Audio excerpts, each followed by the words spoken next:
The man saw the alien woman he had seen in his dream lying in his bed when he woke up in the morning. Ethan Quinn woke up expecting the usual. The hateful beep of his alarm, the taste of last night's toothpaste still haunting his tongue, and the realization that he'd kicked his blanket off again like some unconscious escape artist. What he did not expect was a silver-skinned woman lying beside him, her long, tapering ears curling gently at the tips like they were listening to some frequency only aliens could hear. She breathed, softly, peacefully, like she belonged there, which was the most terrifying part. His brain needed a minute, possibly an hour, maybe a full reboot. He stared. She snored. Just a tiny, adorable snore, which was extremely unfair because he couldn't even look dignified while awake. "Okay," he whispered to no one but his own panic. "Okay, Ethan. Either you are dreaming again, or someone slipped LSD into your leftover cheese pizza." He poked his arm. Felt pain. Unfortunately real. Then her eyelids fluttered open, silver glazing over deep blue irises that seemed to glow around the edges, like galaxies condensed into eyeballs. She blinked once, twice, focused on him, and smiled as if she'd practiced that exact expression just for this moment.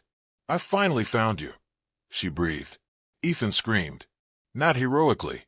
More like a kettle reaching maximum anxiety. He rolled off the bed and landed in his dirty laundry mountain. A pair of socks launched into the air like confetti. The woman sat up slowly, brushing her long white hair over her shoulder with regal elegance, completely at odds with the chaos he was generating. "Do not be frightened," she said in heavily accented English. "We are bonded through the dream flow. This reunion was meant to be." Ethan, tangled in jeans he hadn't worn in a week, blinked hard. "Reunion? Lady, I don't even reunite with my dentist." She tilted her head. Her ears flicked. "You do not recognize me?" "Oh, I recognize you." He pointed at her accusingly. "From my dreams. You're the one who keeps telling me to awaken the star inside, while we ride glowing space whales. I mean, do you know how misleading that is? I thought it was just my brain taking up new hobbies." She looked mildly offended. Those were not whales. They were nebulan void serpents. Not helping. She placed a hand over her heart, which shimmered faintly, like light bending underwater. "My name is Aréthis, exile of the Letharian Concord. I crossed dimensions to reach you." "Oh," Ethan said. "Cool. Cool, cool, cool." He nodded with the energy of a malfunctioning bobblehead. "And what dimension are we talking about? Like the Twilight Zone? Narnia? That weird aisle in the grocery store where nobody knows what the food actually is?" Aréthis simply smiled, patient as if she truly believed he would eventually catch up. "Your humor is unexpected, but charming." He climbed to his feet, rubbing the dust of adulthood off his pajama pants. "Look, Aréthis, no offense, but people don't just appear in my bed. Not even human people. I've tried apps." She shifted, her gaze softening. "I followed the signal you sent." "Signal? The one from your dreams. You called to me." Ethan opened his mouth, closed it, and opened it again like a goldfish deeply regretting its life choices. "Lady, if that's true, then my subconscious really needs to send a memo before summoning extra-dimensional visitors." Aréthis swung her legs over the side of the bed. Her feet hovered a few centimeters above the carpet, ignoring gravity as though it simply wasn't invited. "Our connection is fate. You are the catalyst." Ethan took a step back. That sounded way too much like a job title that came with possible explosions. "I'm the what now?" "The catalyst," she repeated. "The one who will unlock the convergence core and restore balance before destruction spreads across the multiverse." He nodded slowly. "Great. No pressure. Do I get business cards? Maybe a handbook?" Her eyebrows lifted, clearly struggling to decode sarcasm. "You do not believe me." "Oh, I believe you're here. You're floating. You sparkle. You have long ears. By the way, are those aerodynamic? Do they pick up satellite radio?" She tried not to grin. Failed. "Your species does not appreciate aesthetics of the aureal anatomy." "I have very average ears, thank you."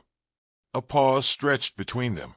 Not awkward, exactly, but charged, like the moment before a storm cracks the sky open. Ethan inhaled, trying to calm the stampede inside his head. If you're real, if all of this is real, what exactly happens now?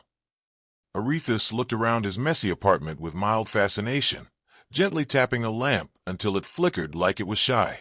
First, I must restore my strength. The dimensional crossing drained most of my energy. I will require sustenance. Ethan pointed toward the kitchen. I got cereal, and maybe half a pizza. The normal kind. No void serpent toppings. She considered this like she was evaluating a diplomatic treaty. Food is acceptable. Also clothing. The attire of your culture. I cannot travel the city wearing only this. He looked down and realized the shimmering suit she wore formed perfectly to her body. Alien couture that definitely wasn't designed for grocery shopping. Right. Clothes. Got it. Alien first contact, and I'm suddenly in charge of wardrobe. A small smile tugged at her lips. Together, Ethan, we will face danger.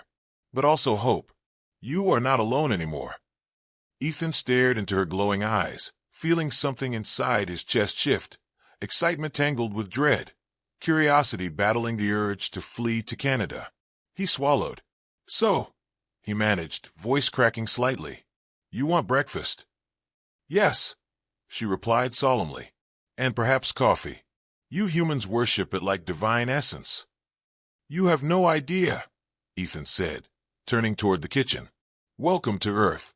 Please refrain from vaporizing anything before I've caffeinated. Behind him, Aréthis laughed softly, a sound like starlight catching on wind. Ethan paused mid-step, heart thumping. Dreams had come crashing through reality, landing right in his bed with a smile and long ears. And nothing about his painfully ordinary life was ever going to be ordinary again. Ethan had always believed coffee held the power to save mornings. He never imagined it might also save the universe. Yet here he was, praying his cheap drip machine would impress a woman who probably drank Starlight or whatever aliens had for breakfast. Aréthis sat at his kitchen table, hovering slightly above the chair because gravity, again, wasn't something she took too seriously. She looked at his ceramic mug like it was a holy relic. So this is caffeine, she murmured, examining the rising steam. The fuel of Earth's greatest achievements, Ethan said, pouring carefully. Space exploration, mathematics, surviving Mondays. She sipped. Her eyes widened. Her ears shot upright, like radar dishes catching a strong signal. This is potent, she breathed. It tastes like determination and fear. Yep, that's coffee. Aréthis took another sip, then another, and suddenly her feet dropped to the floor, as if gravity remembered its job. She inhaled sharply, chest glowing faintly. I feel rebooted. Ethan, feeling proud in the way only someone who successfully caffeinated a space traveler could feel, plopped into the opposite chair. Okay, so, you came here because of me.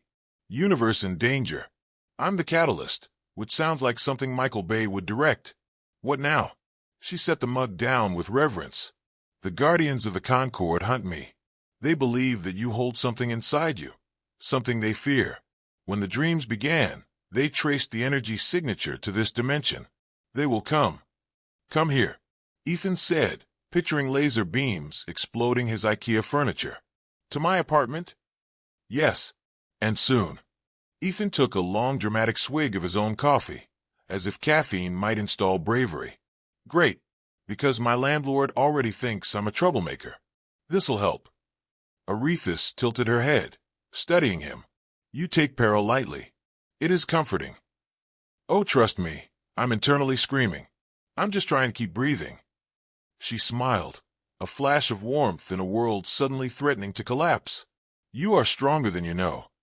Before Ethan could come up with a humble and self-deprecating reply, something buzzed. A soft hum, like electricity whispering through the air. Aréthis stiffened, ears twitching. That is not good, she said. What? The fridge? Because it does that sometimes. Scares me every night. She stood abruptly. No. A dimensional trace. They found us. The kitchen light flickered. The air shimmered like heat haze. Ethan stumbled up, clutching his mug like a shield. A swirling patch of darkness formed in the center of the room, like a hole torn into reality's wallpaper. "Do not move," Aréthis ordered, raising her hand. Light cracked around her fingers, a bright, crackling energy pulsing like miniature lightning. From the rift stepped a robot, a 2-meter-tall metal figure with glowing crimson lines etched across its armor, faceless except for a single horizontal slit of burning red. It scanned the room with a low mechanical growl that sounded like a lawnmower thirsting for blood. Ethan whispered, "I knew it. Government drone with an attitude problem." "This is a pursuer unit," Aréthis said, ready to strike. "Automated hunter of the Concord. Stay behind me." The robot's chest opened, revealing a bright sphere that hummed like a miniature sun. Ethan ducked instinctively, dropping his mug. The coffee splattered across the floor like a tragic caffeine massacre. "No," he yelled. "That was the good blend." A blast shot out from the robot, a beam of compressed energy. Aréthis deflected it with a shimmering shield that flared from her arm. The beam ricocheted, striking Ethan's toaster, which promptly exploded into a rain of burnt crumbs. Ethan threw his hands up. "Hey, that toaster owed me breakfast." Aréthis responded with her own attack, a concentrated arc of silver light that struck the robot dead center. Sparks flew. The machine staggered, glitching, then restabilized, its red glow intensifying. "It is adapting," Aréthis warned. Ethan looked frantically around for something to help. A frying pan. Too cliché. A banana. Probably useless, but intimidating in the right context. Then he spotted his television remote. "Hey, metal face," he yelled, clicking aggressively toward the robot. "Pause. Power off. Volume down." The robot ignored the commands, shockingly. But a tiny part of Ethan hoped Universal Tech had universal controls. The robot's beam started charging again, humming louder this time. Aréthis gritted her teeth. "I cannot hold it alone." Okay. Ethan grabbed the nearest object with real mass, a half-eaten box of cereal. With a war cry that sounded like someone losing a video game, he threw it at the robot's head. The cardboard bounced off harmlessly. The robot turned toward Ethan. "Oh no," Ethan said. "That worked too well." Aréthis seized his arm. "Touch me. Not the time for romance." She pressed his palm to her chest anyway, and in that instant, the world erupted into light. A surge of energy blasted outward from the point they connected, as if their touch completed some cosmic circuit. The wave hit the robot. Its armor glowed white-hot. Then, with a sound like shattering glass, the machine imploded, collapsing into a fist-sized cube of dark metal that clattered to the floor. Silence returned, filled only by Ethan's heavy breathing and the faint smell of fried toaster. Aréthis gently released his hand. "You see," she said softly, "the catalyst." Ethan stared at the cube, then at her. "Please tell me that was a one-time thing." She shook her head. "It has only begun." Ethan ran a shaking hand through his hair. "Fantastic. Interdimensional hit squads. Exploding appliances. And my breakfast ruined." He pointed at her, trying to maintain composure. "You owe me waffles." A slow smile tugged at her lips. "I will make this up to you, Ethan." He sighed deeply, glancing at the rift scar now smoldering in his kitchen floor. "You better, because at this rate, my security deposit is gone, and so is my sanity." But beneath the sarcastic panic, something stirred inside him, a spark, bright and undeniable. He didn't know what he was becoming, only that he wasn't waking up from this. Ethan stood in the wreckage of his kitchen, staring at the collapsed cube of death robot, while Aréthis paced, her long ears flicking like antennae picking up bad news from the universe. He tried to decide which crisis to address first: the damaged floor, the missing breakfast, or the whole being hunted by interdimensional enforcers thing. Breakfast felt like a safe starting point. "So," he said, stepping over shards of toaster shrapnel, "we should probably leave before your friends send Roomba of Doom. Round 2. Aréthis paused. "They are not my friends. They are executioners." "Sure, executioners, because the morning wasn't stressful enough." She shot him a look, somewhere between apology and determination. "We must go somewhere safe. Somewhere with shielding. Somewhere not this. She gestured at his apartment, which currently resembled an electronics store after a tornado. Ethan grabbed his jacket, wallet, and a single Pop-Tart. Survival essentials. Okay. Safe place. I know just the spot. 5 minutes later, they were in the parking garage under his building, facing Ethan's beloved, slightly rusted hatchback. Aréthis eyed the vehicle like it was a dying animal. Does it function? It's a classic, Ethan said defensively. A 2007 classic. Don't insult her. She's sensitive. He opened the passenger door for Aréthis. She approached cautiously, poked a seat, and asked, "Why is this transportation encased in metal? Can it not hover?" "It's not a spaceship," Ethan said. "It's a car. And yes, it moves forward. On wheels. Don't judge us. We're working up to hovering." She sat stiffly, ears flattened, clearly trying to appear confident while radiating pure terror. Ethan started the engine. The car responded with a wheeze that suggested it really wanted to retire. Aréthis gripped the edges of her seat. "This box vibrates. It's personality. You'll love it." They pulled out onto the road. Ethan's driving skills weren't top tier even before aliens invaded his life, so the occasional swerve did nothing to calm her nerves. "Ethan," she asked suddenly, "where are we going?" "A place protected from cosmic hunters," he said, trying to sound heroic. "A fortress of solitude. A highly guarded stronghold." The hatchback turned into a sprawling parking lot. Giant neon letters greeted them. "Mega Mart. Everything you need. None of what you came for." Aréthis blinked. "This is the fortress?" "Best security system on Earth," Ethan said. "Mall cops." As they entered, Aréthis was overwhelmed. Lights, crowds, subwoofers blasting top 40 hits. This was humanity's loudest shrine to chaos. "Is this a gathering place?" she whispered. "Yes," Ethan replied. "The temple of capitalism." She stared at a mannequin wearing a sequin jumpsuit. "Your people worship strange idols." Ethan shrugged. "Welcome to Earth." They headed toward the clothing section. Aréthis examined every fabric like it was alien technology, which, to her, it was. She held up a sequin dress. "Is this used for battle? The glitter would blind enemies." "That's for parties," Ethan said. "Parties are battles?" "Emotionally, yes." Eventually they settled on jeans, a hoodie, and sneakers. Installing Aréthis into human fashion turned out to be surprisingly effective.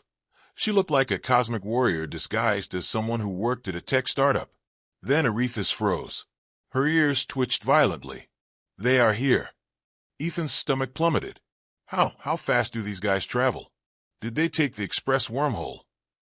Lights flickered. The intercom screeched. A shimmering tier opened between the fishing poles and garden gnomes. Another pursuer unit stepped out, bigger and angrier than the first. Customers screamed. Shopping carts collided. A display of inflatable flamingos went airborne like pink balloons of doom. Aréthis grabbed Ethan's wrist. "We must run." They sprinted through aisles, past discount pillows, through scented candles that tried to assassinate Ethan's nostrils, and into the electronics section. The pursuer barreled after them, blasting holes through displays of flat-screen TVs. "Hey!" Ethan yelled. "Those are on sale." Aréthis skidded to a stop in the gaming aisle, eyes glowing. "Touch me again." "Wow, can you maybe phrase that differently?" "Ethan." He grabbed her hand. Sparks jumped between their palms. Energy flared. But this time Ethan felt something shift deeper, like a locked door creaking open. Light exploded outward, slamming into the pursuer. The robot staggered, but did not fall. "It is stronger," Aréthis growled. Ethan spotted the VR demo station beside them, headset dangling. "Hey, metal man, ever tried virtual reality?" Without waiting for approval, he grabbed the headset and hurled it like a lasso. It hit the robot's head, the device auto-activating with a cheerful startup chime. Suddenly, the giant killer machine was swinging blindly at invisible dragons only it could see. Ethan pumped a fist. Technology, finally useful. Aréthis seized the moment. Channeling a swirling lance of light, she struck the pursuer directly in its power core. The robot collapsed into another compact cube, that rolled under a shelf of wireless speakers. The store fell utterly silent. Shoppers peered out from behind merchandise. A kid clapped. Someone took a picture. Ethan prayed it wouldn't go viral. Aréthis faced him, breath quick and eyes brilliantly bright. We cannot keep running. You must awaken fully. The convergence core inside you must be unlocked. Can it wait until after lunch? Ethan said weakly. No, her voice softened. Ethan, if you fall, realms will fall with you. He didn't speak. Couldn't. Because his heart was hammering out a truth he wasn't ready for. He wasn't just involved. He was the center of the storm. Aréthis stepped closer, her hand finding his shoulder. I crossed universes for you. I will not let them take you. He managed a shaky laugh. Guess I can't return you now. Her ears flicked with amusement. No refunds. As alarms blared and confused staff attempted some kind of corporate evacuation protocol, Ethan looked at Aréthis, really looked, and knew one thing. Breakfast wasn't going to be the hardest part of today. Ethan blinked rapidly as the sirens wailed in the distance, and the last pursuer cube rolled harmlessly under a clearance rack. Okay, he said, voice cracking. Plan B. Also known as, how do I not die today? Aréthis floated a few inches above the floor, her long ears twitching like twin antennae receiving urgent signals from another dimension. We must move quickly. They will recalibrate and return stronger. I have to say, Ethan muttered, I did not expect my biggest cardio today to be shopping for survival. Aréthis's gaze softened. You underestimate yourself. Catalyst, you are capable of more than you imagine. Yeah, Ethan said, but I imagine a lot of things. Mostly failure, awkwardness, and pepperoni stains. She ignored the sarcasm. We need a secure location, somewhere they cannot reach with conventional or interdimensional technology. Conventional and interdimensional. Check. Got it. You want me to build a bunker or something? No, her eyes glinted with the cold focus of someone used to traversing galaxies. We will use the flux gate. Ethan paused mid-step. Flux what now? A portal device, she said, fingers tracing symbols in the air that glowed like tiny constellations. It can move us between realities, but it is unstable. If you misuse it, you may cease to exist. He swallowed. Misuse it how? Because, full disclosure, I've already misused a lot today. Aréthis gave a small, disapproving flick of her wrist. You are learning. Quickly. Come. They sprinted. Well, Ethan sprinted while Aréthis glided effortlessly toward the back of the megamart, weaving through confused shoppers and an oddly enthusiastic display of glow-in-the-dark garden gnomes. A janitor looked on with mild irritation as they barreled past. Excuse me. Ethan shouted. World-ending crisis. I need mop duty postponed. The janitor frowned but said nothing, probably assuming caffeine-induced delirium. They reached the storage area. Aréthis waved her hand, and a hidden door slid open, revealing a cramped room pulsing with strange machinery. Ethan blinked. This is the flux gate. Yes. Aréthis's silver skin shimmered under the humming lights. It is not large, but it is powerful. He stepped in, eyeing the alien symbols and cables like a kid in a candy store where the candy might explode. Powerful. You mean, we might all die if I sneeze on it powerful. She gave him a patient, almost exasperated look. Potentially. But you are the catalyst. You can control it. Ethan rubbed his temples. Control it. Right. Because yesterday, I could barely control my toaster. Aréthis stepped closer. Place your hands here. She guided his palms onto two glowing panels. Energy surged up his arms, prickling like starlight crawling under his skin. He yelped.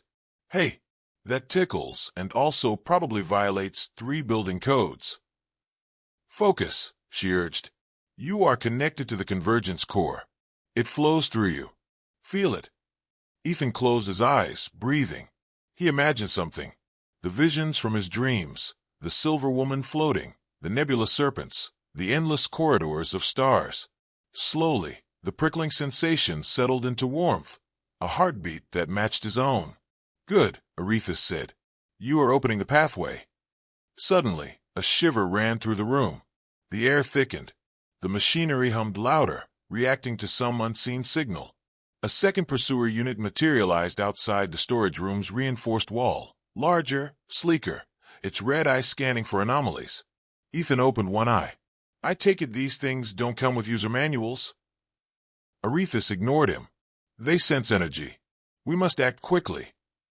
He swallowed. Right. Action. Got it. Action. He pressed randomly on the glowing panels. A pulse shot through the room, ricocheting off the walls and forming a swirling portal above their heads. Oh! Ethan ducked instinctively. That's big. Aréthis grabbed his hand. Step through with me. Now. They leapt into the portal. The world blurred. Ethan felt his stomach flip-flop, like he'd eaten 3 too many tacos at once while riding a roller coaster built by engineers who hated physics. When the spinning stopped, they were somewhere else. Ethan looked around and realized the floor beneath him was glowing with hexagonal patterns, stretching endlessly in all directions. Above, twin suns burned in green and violet hues. The sky hummed. Where are we? He asked, mouth dry. Another dimension, Aréthis replied. A sanctuary.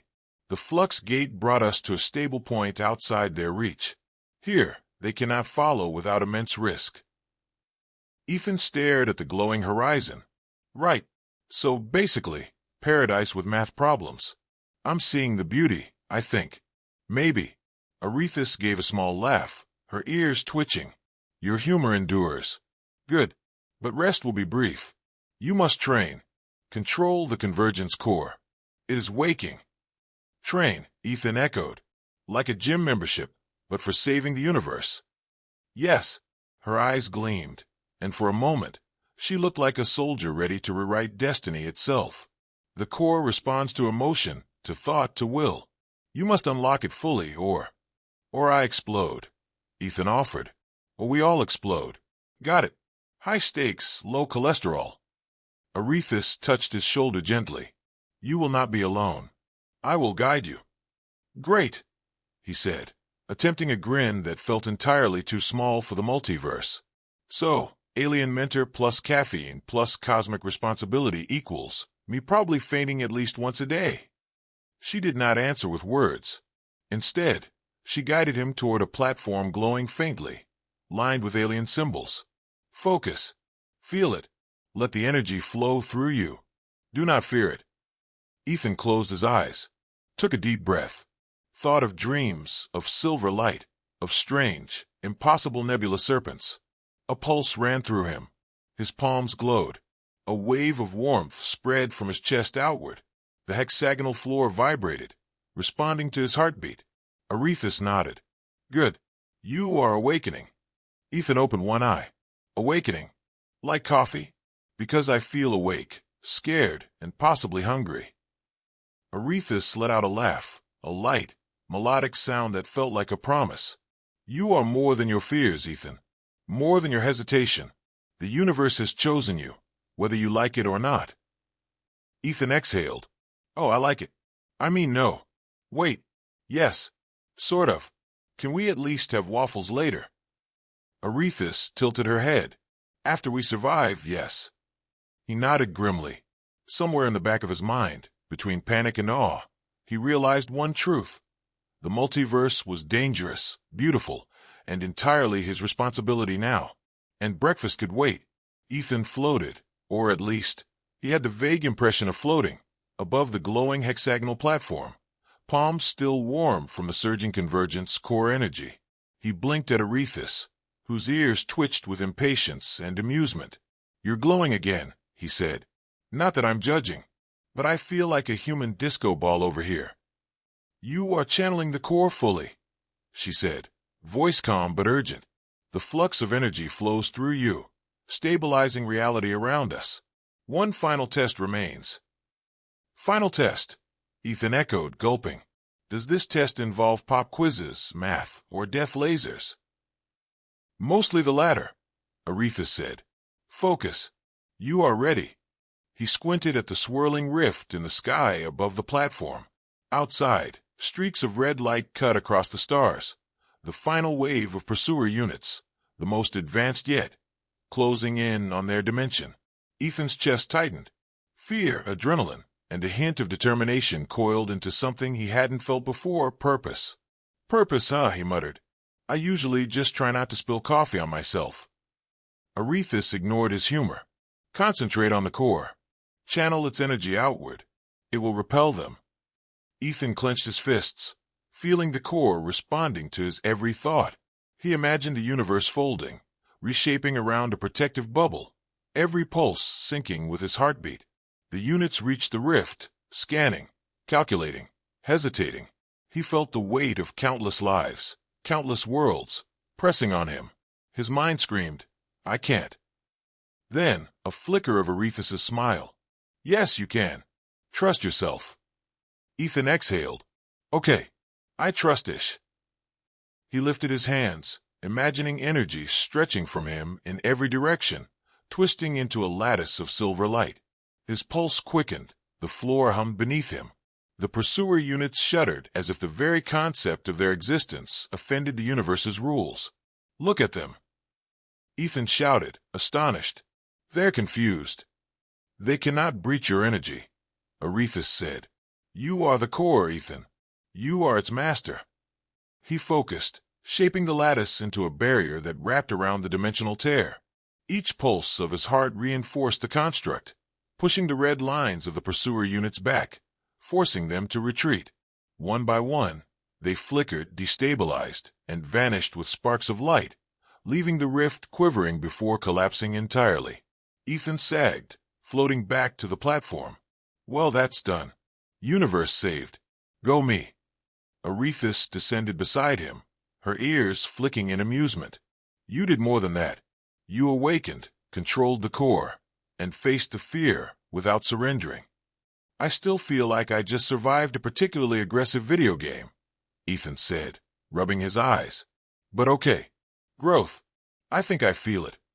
She reached out and took his hand, the silver glow of her skin reflecting the core's fading light.